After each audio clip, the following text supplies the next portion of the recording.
called Echelon.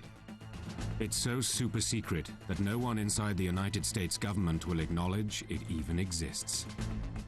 Insiders will tell you off the record that Echelon is a synonym for an intelligence sharing partnership, including Great Britain, Canada, Australia, New Zealand and the US, which is led by the US's National Security Agency, or the NSA. Together, they eavesdrop on every corner of the world, on phone calls, faxes and emails, even on ATM transfers.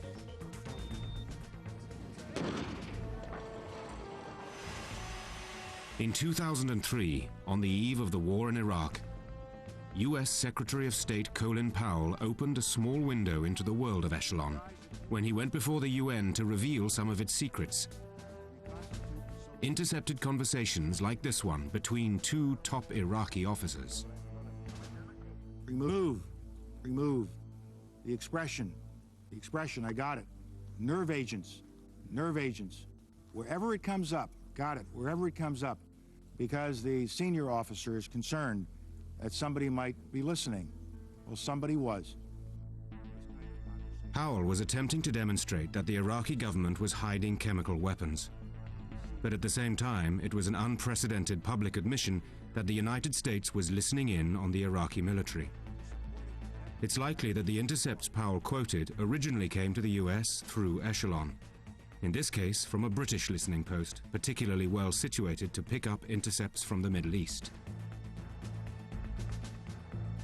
Echelon grew out of World War II. During World War II, the United States and Britain and Australia and the other allies all cooperated together to eavesdrop on Japan, Germany, the other enemies at the time, and to exchange information on code breaking. That was very successful. The United States broke the extremely difficult Japanese code called Purple, and the British broke the German code Enigma.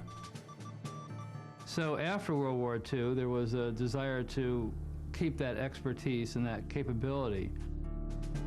The relationship was formalized in the United States-United Kingdom Agreement, or UK-USA, signed in 1948. The 5 countries that were parties to the agreement, the United States, Great Britain, Australia, New Zealand, and Canada, agreed to share all intelligence collected by their respective signals intelligence communities against the primary enemy at the time, which was the Soviet Union. The Soviet Union remained the principal target of Yakuza for the better part of 40 years until it collapsed. Since 1948, the 5 countries have met at least once a year to decide on the targets they want to focus on. And they basically divide up the world in terms of who can listen to what areas best. Britain, for example, can listen to Europe best because of its location. Australia can listen to Southeast Asia and the Pacific best. Canada can listen to information coming over the poles, for example. So they each divide up parts of the world to where they have spheres of interest in terms of eavesdropping. And then they all decide on what targets to eavesdrop on. For years, they focused on high-frequency communications, intercepts like television and radio signals sent out and picked up by large antennas. The NSA was very good at intercepting that communications. That's how the Russians communicated primarily. They communicated, it's the way their Army, their Navy, and their Air Force communicated with their forces. The NSA also listened in on microwave communications, essentially signals relaying thousands of telephone calls from tower to tower and into deep space where a satellite could take them in. They put these big satellites out there, 22,330 miles out in space, and they were eavesdropping on these signals coming from Moscow or Vladivostok as if they were tapping the phone. When satellites began being used for voice communications in the 1970s, the NSA's job became a lot easier. Once you started having a lot of satellite communications, then collecting signals from a satellite is like putting a big dish out and collecting rain. Because the signals coming down from a satellite cover such a large area, all the NSA had to do was build its own ground station next door to the commercial ground station. That's what they did. They eavesdropped, basically piggybacked on the commercial communication station. Eventually, the NSA and its partners in signals intelligence, or SIGINT as they call it, had piggyback ground stations all around the world to listen in on commercial traffic, including the Menwith Hill spy base near Harrogate in North Yorkshire, England, which is believed to be the largest spy station in the world. This system revolutionized, in many respects, the way we were able to monitor the Soviet Union and its allies. We could listen to factory managers in the Urals talking to their bosses in Moscow about how many tanks their plant was producing or how many ICBMs they were going to be shipping to silos in the field. I mean, it was a very important means by which, NSA and its partners were able to listen to what was going on inside the Soviet Union at a very intimate level. With all the new listening posts, the volume of information simply exploded. Pretty much all modern SIGINT operates in a sort of vacuum cleaner approach, in that you're intercepting a huge volume of communications, and then the task is trying to sort through that to find what's interesting, what's relevant, and what is junk. So computer software, codenamed Echelon, was developed in the 70s to enable the efficient exchange of this type of signals intelligence among the Allies. It is sorted by supercomputers, either by keyword recognition, voice recognition, phrase recognition, dial number recognition, a number of ways that it's sorted out by the computers. Each country would provide keywords that would tell the system what type of communications it's interested in. So, for example, the Australians might be interested in communications dealing with Indonesian arms sales. The British might be concerned with developments, Argentinian policy towards the Falklands. And they may then tell the ground stations at these sites that they want any traffic that has certain words that reflect those interests. Over the years, the UK-USA alliance developed into a virtual state known colloquially as Echelon. The NSA's headquarters, so-called Crypto City in Fort Meade, Maryland, became its capital. This is where all the world's signals intelligence is gathered, decoded, and analyzed. Here, in a building surrounded by guard dogs and barbed wire. No one enters without running the full gauntlet of security checks. Attention, attention. It's a fingerprint identification system. Identity confirmed. Access granted. Employees don't take home keys to the office. They get a new one every day. And they can't simply log on to their computers in the morning. You'll see the red circle came around my face that indicated it found a face. Now there's a green one there. That indicates that it recognized my face. And now you can type on the computer. Now the computer's mine to do with what I wish. Now you can try to be me, and when you come into just step in front of it, it has recognized that there is a face present, but it's not my face, and you're not allowed to use the computer. Wrong face. Wrong face. This is done by one of those companies that does masks for Hollywood. A number of special techniques have been used to match the coloring and to produce material that looks a lot like flesh. Now we'll use the fake Dave to come in and try and enter the system. And there you can see the fake Dave has been recognized as a face. It's thrown the red circle around it, but the circle does not go green, and it does not recognize the fake Dave as the real Dave. This is the epicenter of the agency. A room so secret it was only open to journalists once, and that was before 9/11.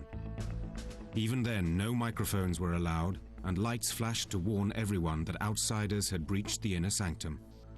Intercepts of all kinds of communications are filtered into this operations center 24 hours a day, 7 days a week, in real time. It's, quite frankly, intelligence that's flowing from the horse's mouth, so to speak. For more than 50 years, the NSA and its Echelon partners have been considered the best in the super-secret world of signals intelligence. During the Cold War, the NSA had enormous successes because we were able to watch the Soviet Union very closely. Every time a plane took off from a military base in the Soviet Union, we would know about it. Every time a ship went to sea, a submarine pulled out from its port, the United States would know about it. But those successes never translated into the war on terrorism. Al-Qaeda was everything the Soviet Union was not. Above all, it was not a fixed target. People transited to various countries around the world. They'd be one place one day, another place another day. They didn't use the same communications. They'd be using a satellite phone here, a cell phone there, a landline here. They'd be using anonymous emails, servers. So all of a sudden, life got very, very difficult for NSA. The NSA began tracking Al-Qaeda in the early 90s without much success, until 1996. That's when Osama bin Laden moved to Afghanistan, where the only way he could communicate with the outside world was with a satellite telephone. Once Osama bin Laden began using that phone, the NSA began intercepting his phone calls. He was using a service known as Inmarsat, which is a satellite system used by ships at sea and explorers in remote areas. And he would use that phone, and NSA would listen right in. We identified Osama bin Laden's telephone number, as well as the telephone numbers of his other senior associates, some of whom were, based in Afghanistan, but others were living in Britain or Yemen, and we were able to, by identifying his key lieutenants and their telephone numbers, we were able to monitor their communications throughout much of the late 1990s. From 1996 to 1998, the NSA listened in on more than 2,000 hours of calls on his phone.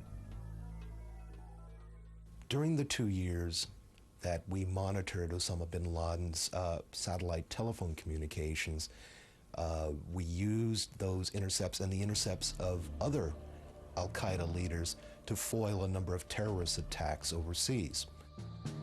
According to AID, in 1998 alone, these conversations revealed and foiled plans for a commercial airline hijacking and 7 attacks on American diplomatic and military targets, including one on the American forces stationed at Prince Sultan Air Force Base in Saudi Arabia.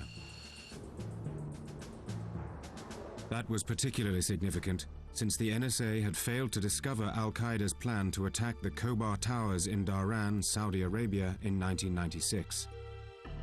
19 American soldiers were killed. And in that particular instance, there was no intelligence warning prior to the bombing that would have allowed, Washington to prevent it from happening. In this case, the intelligence was there, and we were able to prevent the bombing. In August 1998, the NSA and its Echelon partners were again caught by surprise when truck bombs blew up at the American embassies in Kenya and Tanzania, killing 224 people. 2 months later, intercepts from Osama bin Laden's phone revealed he planned to meet with his top commanders at a training camp in Khost, Afghanistan. The US attacked the camp with cruise missiles. Osama bin Laden, however, escaped and soon stopped using the phone. Some people speculated that he stopped using the phone because he realized that the phone not only transmits information or transmits phone calls, it also transmits a signal that could be used for targeting cruise missiles. 2 years later, Al-Qaeda attacked the USS Cole in Yemen, killing 17 Americans. When the Cole disaster took place, I had brought to my desk in this office every stitch of NSA reporting that could in any way be related to this. And I went through it report by report. The NSA hadn't missed anything on the Cole incident, Hayden says. The warnings just weren't there. I can't guarantee you, in fact, I would refuse to guarantee you, that even if we are at the top of our game, that ill things won't happen to Americans. These are very dedicated, very dangerous adversaries. And we worked very hard against them, and they obviously worked very hard to protect themselves against us. In the summer before 9/11, there were more than 30 separate intercepts suggesting pending strikes on American targets. And the people whose communications were intercepted were purposely talking in a vague way, referring to specific aspects of the operations with phrases such as, "the refrigerator will be delivered tomorrow," which is an actual phrase from an intercept. on the assumption that they would be overheard, and that when they were overheard, it wouldn't be of any great use to the people who were eavesdropping on them. And they were right. But on the day before 9/11, two key messages came in. The match begins tomorrow, and tomorrow is 0 hour. You have to understand, though, that these two oblique phrases, in hindsight, we now know referred to the 9/11 attacks, but in the context of the much larger conversation in which they were buried, it wasn't clear at all whether they referred to an operation in Europe or in Asia or the Middle East or the United States. It's very difficult to take information like this out of context and determine that tomorrow is when they're going to blow up the World Trade Center. When news reports revealed just how much the NSA and its partners had heard, bin Laden and his followers began to operate with more caution and shrewdness. One of the people associated with him was using a satellite phone or a cell phone, and the U.S. was monitoring that, and that's why they were closing in on bin Laden at that point up in Tora Bora. It was in December 2001 that bin Laden was hiding out at the caves of Tora Bora, Afghanistan. Bin Laden and the person who had the satellite phone decided that the person who had the satellite phone would go one way and bin Laden would go another way. And that's what happened, so that the U.S. began focusing on the person who had the phone, and a week or two later they finally captured him. But by then, bin Laden had completely escaped. Despite that failure, signals intelligence has helped track down some of the most wanted members of Al-Qaeda. One of the Al-Qaeda senior terrorists that we have caught, Sheikh Mohammed, was tracked from Quetta to Rawalpindi, where he was eventually arrested, used by tracking his satellite phone communications as he spoke with his compatriots who were also in hiding in Pakistan. That may further unravel the Al-Qaeda network and maybe even lead to bin Laden's capture. So that's certainly one of the major accomplishments of SIGINT in the terrorism war. There have been other major accomplishments in the war on terror. In 1999, the so-called Millennium Plot to bomb Los Angeles International Airport was foiled because of Echelon's signals intelligence. We were able to catch the bomber at the U.S.-Canadian border, and thanks to signals intelligence provided by our Canadian compatriots, we were able to prove that the individual in question was not just a tourist, as he claimed, with a trunk mysteriously loaded with high explosives. We worked very hard. We had successes during that period. I'm convinced in my heart we saved lives. Because the work of signals intelligence is so sensitive, it is rare for the public to hear about plots that are successfully thwarted.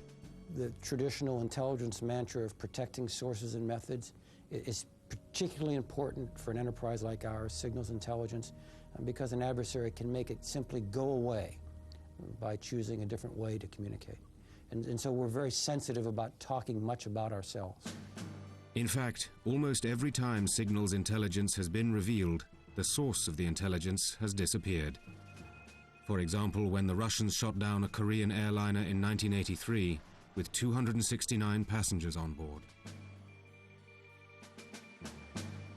Unfortunately, we then broadcast the transcripts of the fighter traffic as the Russians shot down the plane. It proved that the Soviet Union had in fact shot the plane down, but we lost a vast number of highly productive intelligence sources. At the time, Echelon was also eavesdropping on Libyan communications. After the bombing of a discotheque in Berlin in 1986, Echelon immediately zeroed in on a suspect, Libya. NSA and or its partners intercepted a series of coded messages sent from the Libyan mission in East Berlin to Tripoli, reporting on their accomplishment of the mission, and that Colonel Gaddafi, the leader of Libya, would be very pleased with what he read in the newspaper the following day. President Reagan decided to retaliate by bombing Tripoli. The evidence is now conclusive that the terrorist bombing of La Belle Discotheque was planned and executed under the direct orders of the Libyan regime. Well, Reagan had to give a reason for our bombing Tripoli, and he had to give as much convincing evidence as possible. So President Reagan went on national television and said that our evidence was intercepted communications from the Libyan government. Unfortunately, one of the side effects of President Reagan's speech to the nation about the bombing was that we lost our access to the Libyan traffic that we had been listening to with such regularity for many years. This is at the very root of one of the principal problems with signals intelligence. What good is it if you can't use it? But more importantly, if you use it, you must be prepared to pay the cost. The most recent example of an administration deciding that the benefits of exposing secret intercepts were worth the cost was Secretary of State Colin Powell's February 2003 speech at the UN. I can almost guarantee you that Saddam Hussein got on the phone to his commanders and said, you know, I will shoot the next person who, you know, talks about sensitive matters over an open telephone.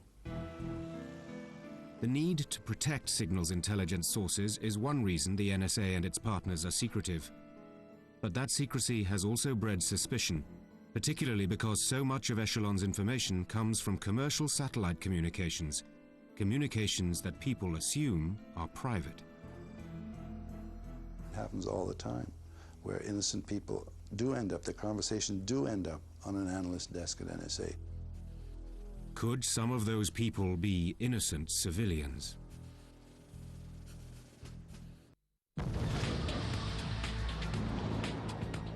Today's technology, including supercomputers and satellite communications, has enabled Echelon to become a spy superpower with what many believe are frightening capabilities. The entire world, the whole planet, covers everything. Echelon covers everything that's radiated worldwide at any given instant. Mike Frost spent 20 years as a spy for the Communications Security Establishment, the Canadian counterpart to the NSA. He is the only high-ranking former intelligence agent to speak publicly about the Echelon program. Everything is looked at. The entire take is looked at. And the computer sorts out what it is told to sort out, be it, say, by keywords such as bomb or terrorist or blow up. But is it possible that an innocent conversation between two ordinary people could wind up on the desk of an NSA analyst? Not only possible, not only probable, but factual. While I was at CSE, a classic example, a lady had been to a school play the night before, and her son was in the school play, and she thought he did a lousy job. Next morning, she was talking on the telephone to her friend, and she said to her friend something like this, "Oh, Danny really bombed last night." Just like that. The computer spit that conversation out. The analyst, erring on the side of caution, he listed that lady and her phone number in the database as a possible terrorist. One of the obvious dangers of an agency as powerful as the National Security Agency is that you can abuse that power, and NSA in the past did in fact spy on Americans.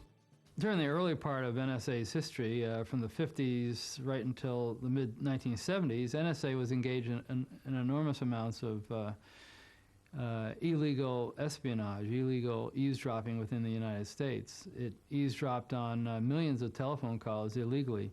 It had secret illegal agreements with American telegraph companies like Western Union, where they would get virtually all the telegrams coming through into or out of the United States every single day. That went on for about 25 years. The agency recorded conversations of civil rights leaders like Martin Luther King in the 60s. Among the NSA targets in the 70s were anti-war activists Jane Fonda and Dr. Benjamin Spock. and it became an enormous scandal. Congress held hearings in the mid-70s. And they set about to try to set in place measures to curtail this type of wanton surveillance of American citizens exercising their First Amendment rights. In 1978, Congress passed the Foreign Intelligence Surveillance Act. From then on, NSA was required to go to get a warrant if they want to eavesdrop on a U.S. citizen. But what they did was they established a very secret court in order for them to get the warrant. The restrictions of American law are two primarily. One is whatever it is we do must have a foreign intelligence purpose. And secondly, even in pursuing this foreign intelligence purpose, the law requires us to do everything reasonable to prevent us from touching communications to, from, or about Americans. Admittedly, this has become more difficult with the explosion of telecommunications. I won't deny that the way the world communicates now, there is the potential all the time of bumping into American communications. To say that we do that intentionally would be absolutely wrong. We try to safeguard against it in every step of the process. Respect what the law requires us to do, which is to protect those communications, protect the privacy rights of Americans. The NSA is required to delete all references to unauthorized American eavesdropping in reports to their customers, who include the FBI, CIA, and the White House. If we're collecting against a person we believe to be a foreign target and turns out to be an American person, that is someone who is protected by the Fourth Amendment, we have to stop. I mean, turn it off. That is no longer a legitimate target. If that happens to be collected and in the processing of the information we discover that information must be destroyed. I have every reason to believe that NSA has not spied on Americans since 1975. Part of the reason is with the world's telecommunications systems growing so rapidly, NSA doesn't have the resources to spy on its targets overseas, much less devote any resources to spying on Americans. I wouldn't whine about this personally, but we are a heavily tasked agency. We can't afford bumping into things that aren't of foreign intelligence value or aren't legitimate areas where we should be working. The law in the US is clear-cut about domestic eavesdropping. But outside the United States, where the NSA and its English-speaking allies share information through Echelon, the rules are not so clear-cut. Take the late Princess Diana, for example. The NSA has confirmed that they have thousands of pages in her file. Did politics play a role? Princess Diana's role as an international celebrity, and one who was actually involved in the international campaign to ban landmines, which was a cause that the U.S. government did not support, would have made, obviously, any conversations, even about Princess Diana, by two other individuals, the subject of potential eavesdropping and surveillance. Wayne Madston, a former Navy lieutenant who had been assigned to the NSA, found the agency also spied on Greenpeace and Amnesty International. Anybody who's an international personage, a celebrity, a politician who's involved in any sort of matter where the U.S. either supports it or is opposed to it can reasonably expect that the ears of the NSA will be listening in, because this information, of course, is fed to our political leaders in the United States to help formulate policy. But even Madston was surprised to find evidence that one particular international peace negotiator and private citizen was subject to the NSA's eavesdropping vacuum cleaner. We have this memo from NSA that says, look, President Carter is engaged in a private peace mission in Bosnia and Herzegovina back during that whole Civil War situation. It re-emphasizes that President Carter is not an official envoy of the United States. And I think the most bothersome aspect of that is if a former president of the United States cannot be assured of privacy, who can? While the NSA shares information with its Echelon partners, Hayden says they never use or abuse the relationship to get around the law. By executive order, it is illegal for us to ask others to do what we cannot do ourselves, and we don't do it. Former Canadian spy Mike Frost, however, says it happens all the time. Sounds like the world of fiction. It's not. Not the world of fiction. That's the way it works. I've been there. I was trained by you guys. He remembers one time Canada helped the UK. But I do have first-hand experience where CSE did some dirty work for Margaret Thatcher when she was Prime Minister. At the time, she had two ministers that she said, quote, they weren't on side, unquote. And she wanted to find out not what these ministers were saying, but what they were thinking. So, yes, we did intercept traffic from these two ministers. The British Parliament now have total deniability. They didn't do anything. They know nothing about it. Of course they didn't do anything. We did it for them. When word of the Echelon system first came to light in the European press in the mid-90s, the European Parliament appointed a commission to study the issue. A subsequent report claimed the United States was using Echelon for industrial espionage, gathering sensitive information on European corporations and turning it over to American competitors. It's not if you want, the Echelon system that's the problem, it's how it's being used. Now, if we're catching the bad guys, we're completely in favor of that. Whether it's you catching the bad guys, us, or anybody else, we don't like the bad guys. What we're concerned about is that some of the good guys in my constituency don't have jobs because US corporations got an inside track on some global deal. For example, the report alleged that the NSA lifted all the faxes and phone calls between the European aircraft manufacturer Airbus and Saudi Arabian Airlines, and that the information helped two American companies, Boeing and McDonnell Douglas, win a $6 billion contract. The report also alleged that the French company Thomson CSF lost a $1.3 billion satellite deal to Raytheon the same way. The U.S. government caught the representatives of Airbus bribing Saudi officials in order to get the contract. We used the intelligence collected by NSA to go to the Saudi government. Not surprisingly, the Saudi government took a very dim view of this sort of behavior by Airbus and awarded the contract to Boeing instead. And the exact same thing happened in Brazil. We caught Thomson officials in bribing Brazilian government officials. The point that the U.S. made was that this was not economic espionage. This was detecting bribery, and that was something that, particularly starting in the Clinton administration, was a valid U.S. policy to try to detect when bribery was being used to the detriment of U.S. companies. In major contracts, this type of surveillance can be expected to take place. And what NSA will say is, look, under the Foreign Corrupt Practices Act, we may be tasked to find out if everyone's playing on the same level playing field. The NSA's director admits that economic eavesdropping takes place. We do conduct collection for economic intelligence purposes. Questions of economic policy of foreign powers, for example. Questions of significant economic events like famine or flood or civil disturbances.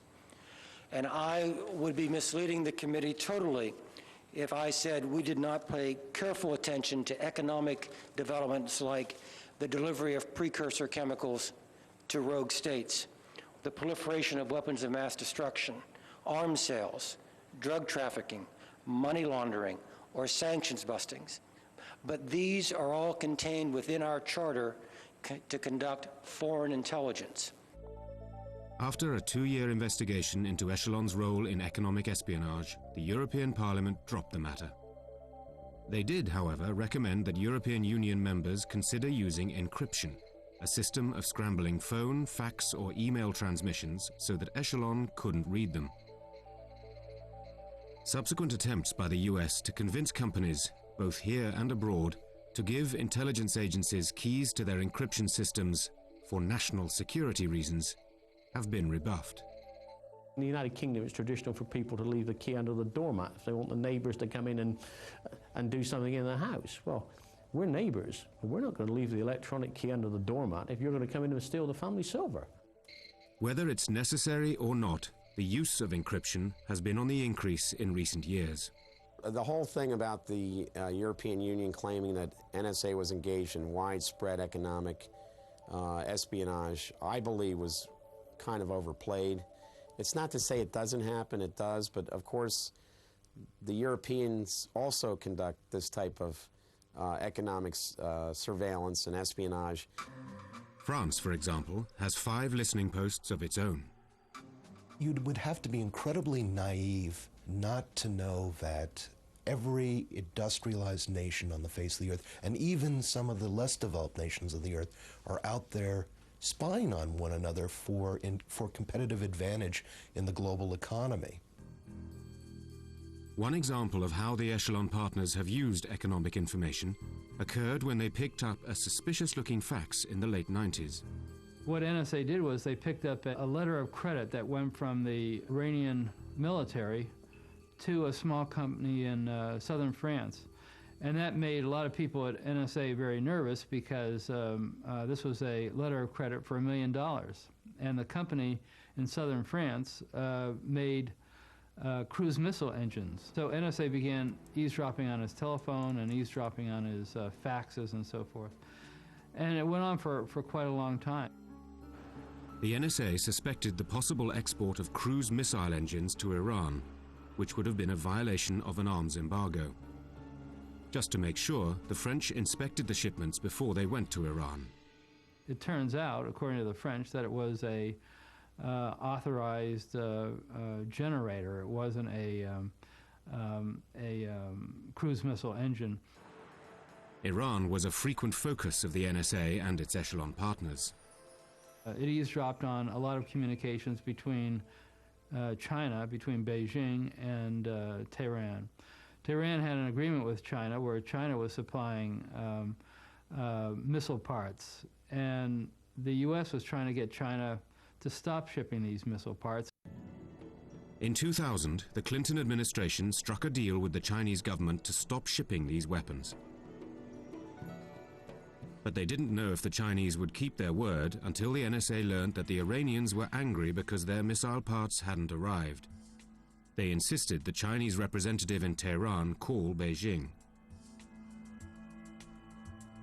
The representative got on a telephone and called the major government company in Beijing and said, I have this person here from the Iranian government and they want to speak to the president of the company and find out why they haven't shipped these missile parts yet. And NSA eavesdropped on that conversation and heard the person in Beijing say, well, the president's actually here, but tell him he's not here so he'll go away. And so by listening to these conversations, they were able to determine that the Chinese were complying. The Iranians were not getting the weapons that they wanted, and they were telling the Iranians false stories about why they weren't getting the missiles. But the real reason was the Chinese government was complying with this agreement. Since 9/11, eavesdropping complaints have diminished significantly, simply because many had come to realize the value of signals intelligence. Until March 2003, when a British newspaper ran a story claiming that the US was using dirty tricks to win a vote in the UN on the war in Iraq. The Observer newspaper published an article that in effect said that NSA was spying on the communications of the delegates to the UN Security Council during the course of their debate on whether to approve a resolution that would allow the United States to attack Iraq. The paper leaked a memo supposedly straight from the NSA through its partner agency in the United Kingdom. Attached to the article was a transcript of the actual email message from a senior NSA official to his subordinates, telling them, encouraging them to pick up the pace and develop new sources of information that would allow NSA to intercept and decode the communications of the delegates. It's in NSA's charter to conduct foreign intelligence, foreign communications eavesdropping. There's no surprise there. But the last thing they want is the tasking messages to wind up on the front page of the newspaper. The fact that it became widely known served to embarrass everybody. The NSA may be extremely efficient in eavesdropping, but in the digital age, could it be losing its technological edge? Gone are the days when all Echelon had to do was put up a satellite dish and pull in all the information it wanted from the sky. In fact, information technology has changed so quickly that the NSA and its partners can hardly keep up. They have to reinvest in a new way of doing business. This happened after World War II. Enormous amounts of money, enormous amounts of efforts from both industry and throughout the government to build NSA into basically what it is today. And there probably has to be a similar effort if they want to succeed. They have to find ways to pick out these little needles in this enormous volume of this enormous haystack of communications. And the only way they can do that is by becoming far more sophisticated in the way that they intercept communications. In fact, the amount of information pouring into the NSA may already be overloading the system, as General Mike Hayden found out soon after he was appointed director in 1999. It was a Monday night. I got a phone call at home about 8 o'clock from our SOO, our security operations officer in our 24-hour operations center. And he told me that our computers were down. The NSA has 9 acres of computers. I went through a series of questions in kind of disbelief, saying, how many computers are down? And the answer was, all of them. It was January 2000, and while most of the East Coast was digging out of a surprise snowstorm, Hayden told his staff on closed-circuit TV just what was at stake. And then I said to them, look, this is secret. This cannot be the second half of the sentence that begins, honey, you won't believe what happened to me at work today. Because the knowledge that we were down would increase the risk significantly to Americans around the world. The computers were down for 3.5 days.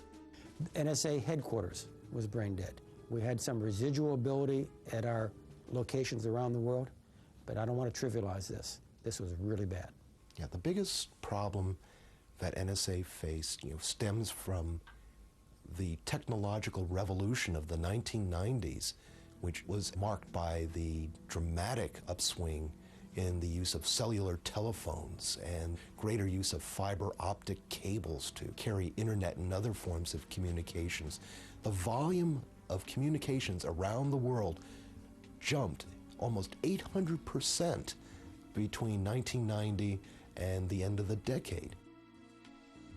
And that means that NSA has a much larger set of communications to sort through, and it has to come up ways to either more discreetly target what it wants to know, or what communications links it really wants, or it has to come up with a much better way of processing the information it collects.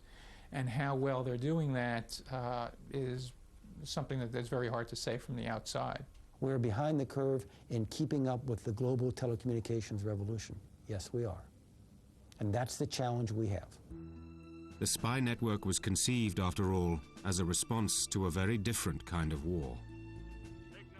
In a previous world order, our primary adversary was the Soviet Union, an oligarchic, slow-moving nation-state. Our adversary communications are now based upon the developmental cycle of a global industry that is literally moving at the speed of light. Cell phones, encryption, fiber optic communications, digital communications, it goes on and on. Just think of all the ways that you and your viewers communicate. Okay? Those are all available to people who would do harm to the United States of America. In fact, it has been relatively easy for Al-Qaeda to avoid detection. Osama bin Laden has at his disposal the wealth of a $3 trillion a year telecommunications industry that he can rely on. In addition to trying to monitor the trillions of bits of information on the internet, the NSA has had to cope with the challenge of fiber optic cable. That is much more difficult for NSA to intercept because they have to, first of all, get access to the cables, either under the ocean or under the ground, and then they have to develop ways to extract the communications from them. They are able to do it. They found ways to do it, but it is far more complicated and far less efficient. It's known that the U.S. is remodeling or building a submarine whose mission would be to tap fiber optic cables. But that hasn't been, actually commissioned or launched yet. Dealing with more sophisticated forms of encryption are also clogging up the spy system. Very good encryption is available out there for anyone willing to purchase it. And so we run into that. They could probably break a lot of this encryption, but it takes a lot of time. It's very time-consuming. It's very manpower-intensive, so it's very difficult. The NSA and its English-speaking partners have just begun to address those problems. Since the 2001 computer crash, NSA has spent billions of dollars in the last 2 years to repair its tattered infrastructure. It's purchased new computer systems, new software. It's hired thousands of new personnel in an effort to make sure that this sort of crash will never happen again. As the world tries to fight the war on terror, the effort to update the NSA has become even more critical. While signals intelligence is not infallible, it could be a crucial first line of defense against another terrorist attack, like 9/11.